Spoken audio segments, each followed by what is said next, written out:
besties. Okay, I just saw somebody comment on Facebook and it reminded me that I wanted to do this how-to video on GED Match on how to compare one-to-one autosomal DNA. So say you run across somebody's kit number online and you want to see if they're possibly related to you. So I'm going to show you how to do that. Okay, so for the purposes of today's test, I am going to use the kit number for the Clovis baby. I'm sure you guys have all heard of that one.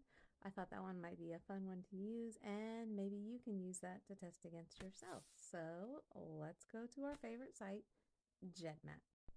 All right, this is GEDmatch. This is where you're going to go log in. So get yourself logged in, and we'll go to the next step.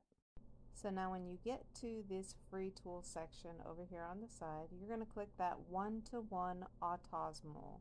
That's the test that we're going to be running today. And always, as for the purposes of today's video, that is my kit number. Feel free to test against me. I don't care. And then that F999919 is the Clovis baby kit number. Then you're going to mark position only, because that is literally my favorite go-to if I just want a quick result and I don't want to have to go through all the paint options and kind of try to like identify something. So if somebody shoots me over a number real quick, I'm going to position only. All right, next screen. Okay, as you go down that page, you see we're not changing any of those. Just leave those alone. You don't have to do anything with that. All right, and then when you get to the minimum segment size, I drop it to 3 if I'm doing a first run on somebody, just to see if I can pick up anything. It's kind of like throwing out a broad net to see how many centimeters on how many different chromosomes I'm going to pull in. Then if I get a high enough match, I will go back and I will change that number to either 5 or 7 to get a generation. And what I mean by that is when you change it to, if you have over 5, it'll tell you what generation is suspected that you have a shared ancestor. So that's what I mean by generation. All right, and then you're going to scroll on down, don't touch anything, and then we're going to hit that compare button. It's going to do its little magic, and then we're going to jump over to a screen like this where it does give you the color coding, but for today's purposes, we're not using the color coding. We're just using the numbers. That's why we did position only. So according to the Clovis baby test, I matched them on chromosome 1, chromosome 2, and chromosome 12. Now the chromosome 1 and chromosome 12 are a 3.1, which could possibly be noise. So I would definitely rule that out if I'm trying to factor in if somebody's related to me or not. Anything like 4.5 or higher, I'll give it a little bit of weight. So that's just my personal choice. Everybody has differing opinions.